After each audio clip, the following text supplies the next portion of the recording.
I kicked out my half-sister after years of no contact, and my dad threatened to cut me out of his will. 3 months later, everything changed when he showed up at my door. I'm Sarah, 32F, and my relationship with my father has been complicated for as long as I can remember. My parents divorced when I was just 3 years old. I have vague memories of heated arguments and tension in the house before they split. My mom always tried to shield me from the worst of it, but even as a toddler, I could sense something was wrong. After the divorce, my dad quickly remarried and moved to another state. His new wife, Linda, was from a wealthy family and had never worked a day in her life. They settled into a lavish lifestyle that was worlds apart from the modest apartment my mom and I shared. Growing up, I only saw my dad a handful of times each year. He'd send child support checks regularly, but that was about the extent of his involvement in my life. Our visits were always awkward and stilted.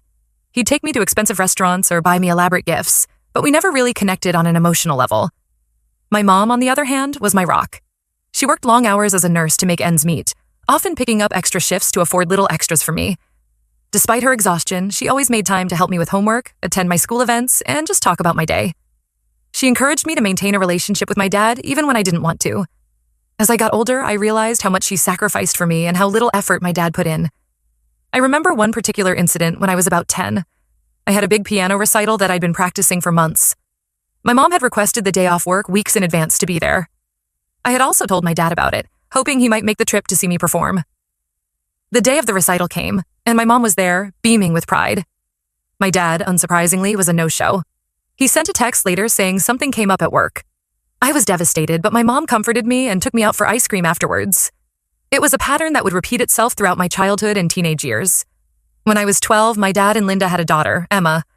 I met her a few times over the years, but we never developed a close relationship. It was hard to connect with a half-sister who was so much younger and who I barely knew. Plus, I couldn't help but feel a twinge of jealousy seeing the attention and affection my dad lavished on her, attention I had craved for years. As I entered my teenage years, I became more resistant to visiting my dad. Our time together was always superficial. Shopping trips or fancy dinners where we struggled to find things to talk about. I started making excuses to avoid these visits, throwing myself into school activities and friendships instead. My mom never forced me to go, but she always gently encouraged me to keep the door open. After I graduated high school, I went to a state university about an hour from home.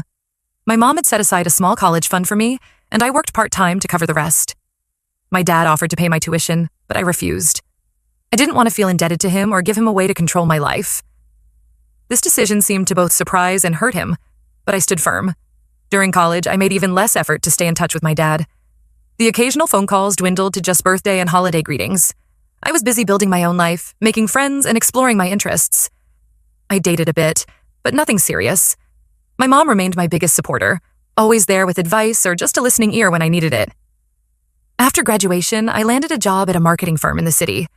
I threw myself into my career, working long hours and steadily climbing the corporate ladder. I made new friends, traveled when I could, and generally enjoyed my independence. My mom and I remained close, talking several times a week and meeting up for dinner whenever possible. Everything changed when my mom was diagnosed with aggressive breast cancer when I was 28. I was devastated. She had always been the picture of health, always taking care of others. Now, suddenly, she needed someone to take care of her. I immediately took a leave of absence from work to be with her during her treatments. The next 2 years were a blur of hospital visits, chemotherapy sessions, and brief periods of hope followed by crushing setbacks. Through it all, my mom remained positive, always more concerned about how I was coping than about her own suffering. My dad called a few times to check in, but he never visited. He said he didn't want to intrude, but I couldn't help feeling abandoned all over again. Despite everyone's best efforts, my mom passed away when I was 30. I was completely lost. The woman who had been my rock, my biggest supporter, my whole world was gone. I felt adrift, unsure how to navigate life without her guidance and love. To my surprise, my dad stepped up during this difficult time. He came to the funeral and stayed for a week afterwards, helping me sort through my mom's things and just being there for me. We had some good talks, and for the first time, I felt like I was seeing a different side of him. He shared stories about my mom from when they were young, and I learned things about her I'd never known. It didn't erase years of absence, but it was a start. After he went back home, we stayed in better touch. We'd talk on the phone every couple of weeks, and he even came to visit me a few times. It wasn't a perfect relationship, but it was better than it had ever been. I started to feel like maybe we could build something real, even if it was later than I would have liked.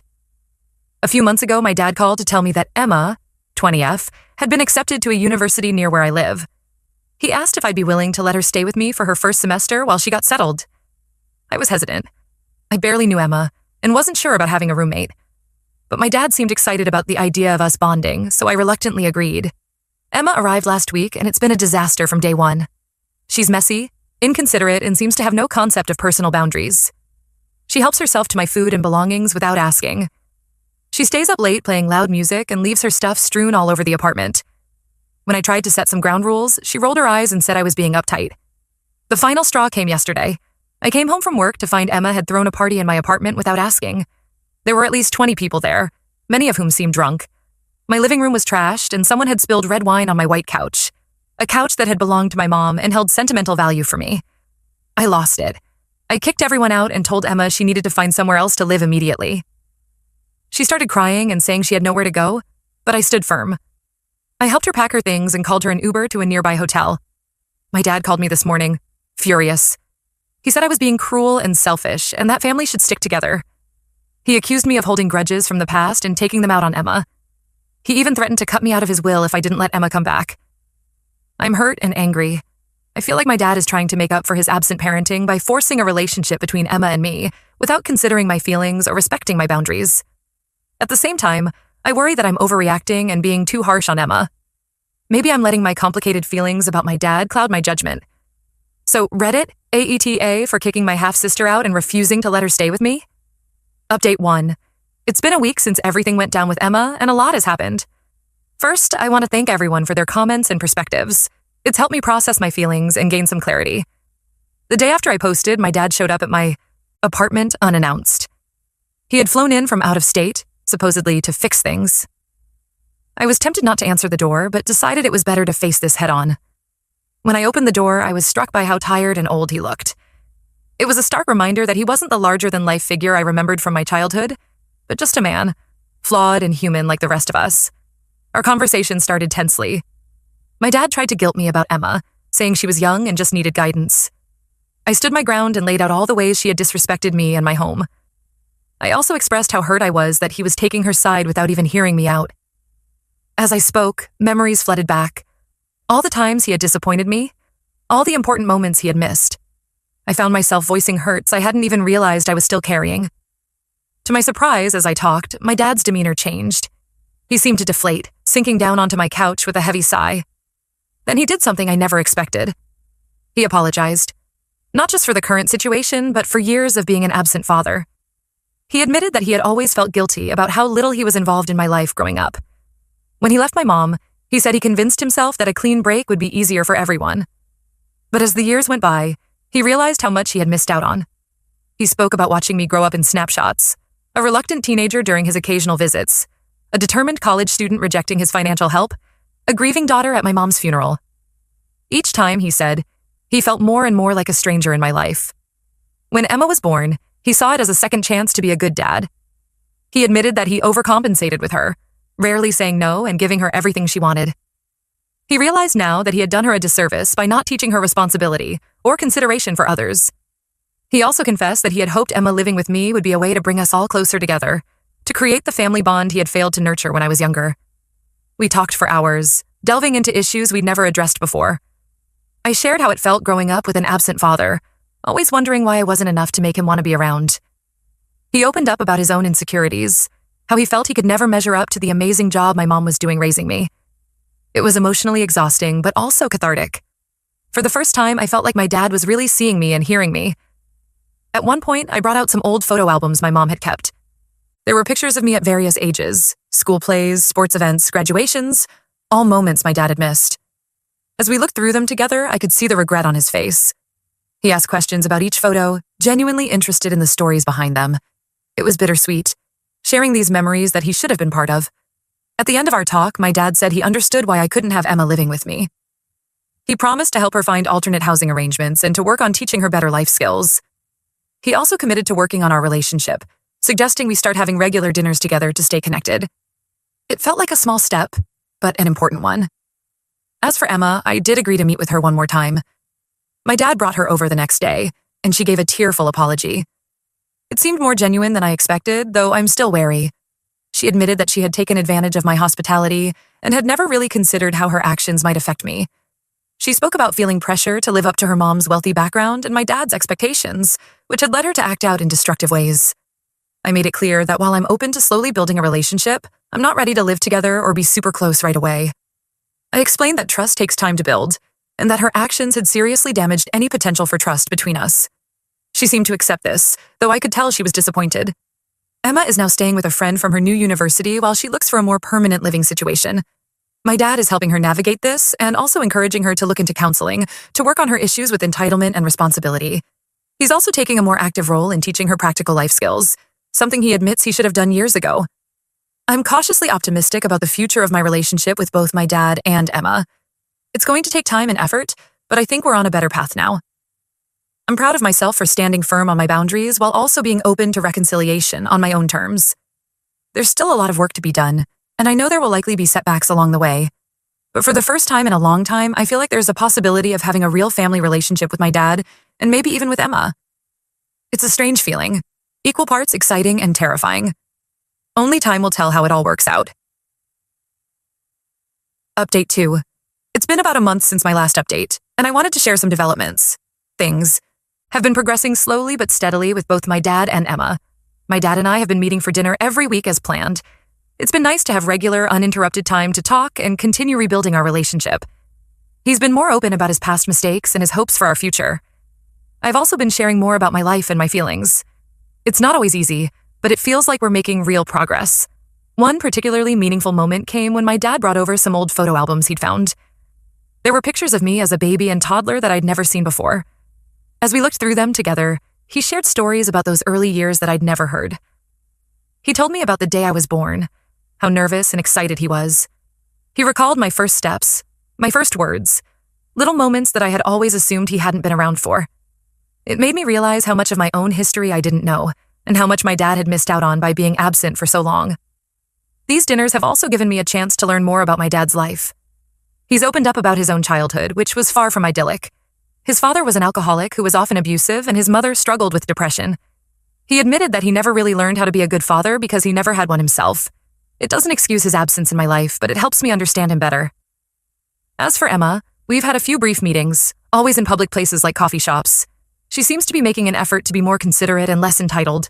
In our last conversation, she admitted that she'd never really had to face consequences for her actions before, and that getting kicked out of my place was a wake-up call. Emma has found an apartment to share with 2 other students from her university. She's learning to budget, cook for herself, and manage her time. All skills she apparently never developed living at home. It's been an adjustment for her, but she seems to be rising to the challenge. She told me about struggling to do laundry for the first time and how she had to call our dad for help deciphering the washing machine settings. It was a reminder of how different our upbringings were. One interesting development is that Emma has started asking me for advice about school and life in general. It's a bit strange being in a mentor-like role for someone I barely know, but I'm trying to be helpful without overstepping. I've shared some of my experiences from when I was her age, both the successes and the mistakes I made. She seems genuinely interested in my perspective, which is a nice change from her previous attitude. My dad has kept his word about not pressuring me to have a closer relationship with Emma than I'm comfortable with. He seems to understand now that forcing things will only push me away. Instead, he's encouraging both Emma and me to take things at our own pace. He's also been more proactive in his parenting of Emma, setting clearer boundaries and expectations for her behavior. I'm still processing a lot of feelings about my childhood and my relationship with my dad. There's a part of me that's angry about all the years we lost, but I'm trying to focus on the present and future rather than dwelling on the past. It's not easy, but I think it's the healthiest approach for all of us. Last week, my dad invited me to a family dinner at his house. It would be the first time I've been there since I was a teenager. I'm nervous about it, especially about seeing Linda again. Our relationship has always been cordial but distant, and I'm not sure how she feels about my renewed connection with my dad. I haven't given him an answer yet. Part of me wants to go, to try and bridge this gap, but another part is scared of being disappointed again. Update 3. It's been about 3 months since my original post, and I wanted to provide one final update. A lot has changed, mostly for the better, but there have been some challenges too. My relationship with my dad continues to improve. Our weekly dinners have become a highlight for both of us. We've had some difficult conversations about the past, but we've also shared a lot of laughter and created new memories. Last week, he surprised me by bringing over my old bicycle from when I was a kid. He had kept it all these years, hoping to one day pass it on to me. It was a bittersweet moment, but it meant a lot. Emma and I have slowly been building a relationship. We're not close, but we're friendly. She's been doing well in her classes and seems to be maturing. Last month, she invited me to a small art show where some of her work was being displayed. I was impressed by her talent and touched that she wanted me there. We grabbed coffee afterwards and had a nice chat about her aspirations in the art world. However, not everything has been smooth sailing. About a month ago, my dad's wife Linda reached out to me. She was upset that my dad was spending so much time with me and accused me of trying to come between them. It was a tense and uncomfortable conversation. I tried to explain that I wasn't trying to monopolize my dad's time, but she seemed convinced I had ulterior motives. This led to some awkwardness with my dad. He was caught in the middle, trying to balance his relationship with me, Emma, and Linda. We had a few difficult conversations about it, but ultimately, he stood up for me and our right to have a relationship. He's been working on helping Linda understand the importance of this reconnection for both of us. The family dinner I mentioned in my last update did end up happening. It was interesting, to say the least. Linda was polite but cold towards me, and I could feel the tension in the air. Emma tried her best to keep conversations flowing, but there were still plenty of awkward silences. My dad seemed stressed, constantly trying to keep everyone happy. It wasn't the warm family gathering I think he had hoped for, but it was a start. One positive outcome of the dinner was that I got to see my dad interact with Emma in their home environment. I noticed how patient he was with her, how he encouraged her to talk about her art and her studies. It made me wonder how different things might have been if he had been that kind of father to me when I was growing up. It's a bittersweet realization. Through all of this, I've learned a lot about forgiveness, boundaries, and the complexity of family relationships. I'm not sure what the future holds, but I'm cautiously optimistic. I'm proud of the progress I've made in setting and maintaining healthy boundaries while also opening myself up to new relationships. Last week, I visited my mom's grave for the first time since all this started. I sat there for a long time, telling her everything that had happened. I like to think she would be proud of me for giving my dad and Emma a chance, but also for standing up for myself. I miss her wisdom and guidance now more than ever. As for what's next, my dad has suggested a family therapy session with him, Emma, and me. I'm considering it, though I'm not sure if I'm ready for that level of intensity yet. Emma seems eager for it, while I'm more hesitant. It's just one of many decisions I'll have to make as we continue to navigate this new family dynamic. I want to thank everyone who offered advice and support throughout this journey. Your insights have been invaluable. While things aren't perfect, they're better than I could have imagined when I first made that post 3 months ago. I'm looking forward to seeing how things continue to evolve, even if it's not always easy. For now, I'm taking it one day at a time, trying to balance building these new relationships with maintaining my own life and independence. It's a work in progress, but then again, isn't that what family is all about?